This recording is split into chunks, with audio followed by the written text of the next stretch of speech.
राजस्थान की तपती रेत सिर्फ प्यास नहीं बुझाती, वो खून भी मांगती है। क्या आपने कभी उस काले ट्रक के बारे में सुना है जिसके टायर जमीन पर निशान नहीं छोड़ते, लेकिन उसके पीछे बैठने वाला कभी जिंदा नहीं लौटता? आज की कहानी उस बदनसीब ड्राइवर की है जिसने नेशनल हाईवे 11 पर एक ऐसी सवारी बिठाई जो इंसान नहीं, साक्षात मौत थी। राजस्थान का नेशनल हाईवे NH 11 अपनी वीरानी के लिए जाना जाता है। बीकानेर से जैसलमेर की ओर जाने वाली ये सड़क रात के वक्त किसी अजगर की तरह लगती है, शांत, ठंडी और जानलेवा। राजेश पिछले 10 सालों से ट्रक चला रहा था, लेकिन उस रात हवा में कुछ अलग था। आसमान में चांद तो था, पर उसकी रोशनी मटमैली लग रही थी। राजेश का भारी भरकम ट्रक, जिसे उसने रेगिस्तान का राजा नाम दिया था, पुरानी यादों और इंजन की गड़गड़ाहट के साथ दौड़ रहा था। तभी दूर हेडलाइट की रोशनी में उसे एक साया दिखा। एक औरत बीच सड़क पर खड़ी थी। उसने फटे पुराने राजस्थानी कपड़े पहने थे और उसके हाथ में एक छोटा सा बच्चा था। राजेश ने ब्रेक मारे, टायरों की चीख सन्नाटे को चीर गई। साहब, अगले गांव तक छोड़ दोगे? मेरा बच्चा बहुत बीमार है। औरत की आवाज में एक अजीब सी थरथराहट थी। राजेश का दिल पसीज गया। उसने दरवाजा खोला। औरत ट्रक के केबिन में आकर बैठ गई। जैसे ही वो अंदर आई, केबिन का तापमान अचानक गिर गया। राजेश को अपने शरीर में कपकपी महसूस हुई। उसने गौर किया कि केबिन के शीशे पर बाहर से धुंध जमने लगी थी, जबकि बाहर रेगिस्तान की गर्मी थी। सफर शुरू हुआ। राजेश ने बात करने की कोशिश की। कहाँ जाना है आपको? इस वक्त यहां कोई सवारी नहीं मिलती। औरत ने कोई जवाब नहीं दिया। वो बस अपने बच्चे को देख रही थी। राजेश ने साइड मिरर में देखा और उसका खून जम गया। मिरर में बगल वाली सीट खाली थी। केबिन में कोई नहीं था, लेकिन जब उसने अपनी गर्दन घुमाकर बगल में देखा तो वो औरत वहीं बैठी थी। उसने दोबारा मिरर में देखा, खाली। फिर बगल में देखा, बैठी थी। राजेश को समझ आ गया कि उसने किसी इंसान को नहीं, बल्कि एक डायन को लिफ्ट दे दी है।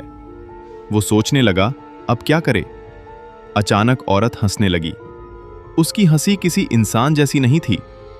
ड्राइवर, आगे मत देखो, नीचे देखो, औरत ने फुसफुसाया। राजेश की नजर नीचे गई।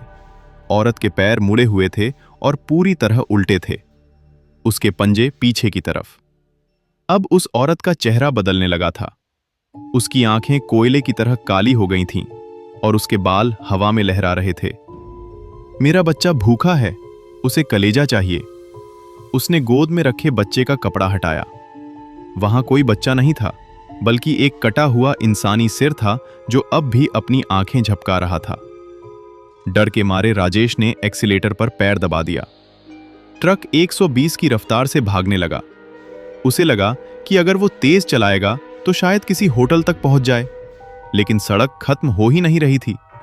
वही मील का पत्थर जिस पर निमराना 20 किलोमीटर लिखा था, बार बार सामने आ रहा था। वो एक ही जगह पर गोल गोल घूम रहा था। तभी ट्रक के पीछे वाले हिस्से से जोर जोर से पीटने की आवाजें आने लगीं। ऐसा लग रहा था जैसे दर्जनों लोग बाहर निकलने की कोशिश कर रहे हों। राजेश ने चीखते हुए पूछा, क्या चाहती हो तुम? डायन ने अपना हाथ बढ़ाया और राजेश का गला पकड़ लिया। उसके नाखून बर्फीले और नुकीले थे। हमें वो ट्रक चाहिए जो कभी ना रुके।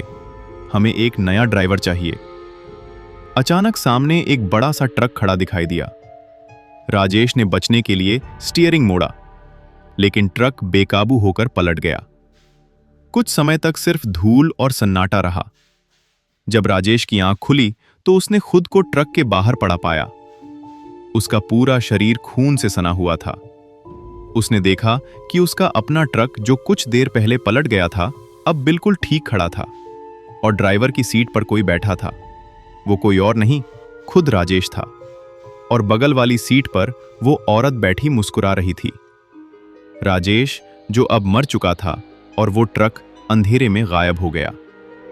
राजेश की लाश पुलिस वालों को मिली, पर उसका ट्रक आज भी नहीं मिला। पर लोग कहते हैं, आज भी राजस्थान की NH 11 पर चलने वाले ट्रक ड्राइवरों का कहना है कि रात 2 बजे के बाद वहां एक पुराना ट्रक दिखाई देता है। वो ट्रक किसी को ओवरटेक नहीं करता, बस पीछे पीछे चलता रहता है। अगर आप रुककर उसे रास्ता दें तो वो नहीं निकलता, लेकिन अगर आप शीशे में देखें तो आपको ड्राइवर की जगह एक भूत दिखेगा। राजस्थान के उन रास्तों पर आज भी लोग कहते हैं, चाहे गाड़ी गर्म हो जाए या टायर फट जाए, पर उस सड़क पर कभी किसी औरत के लिए ब्रेक मत मारना, वरना तुम भी उस काले ट्रक का हिस्सा बन जाओगे।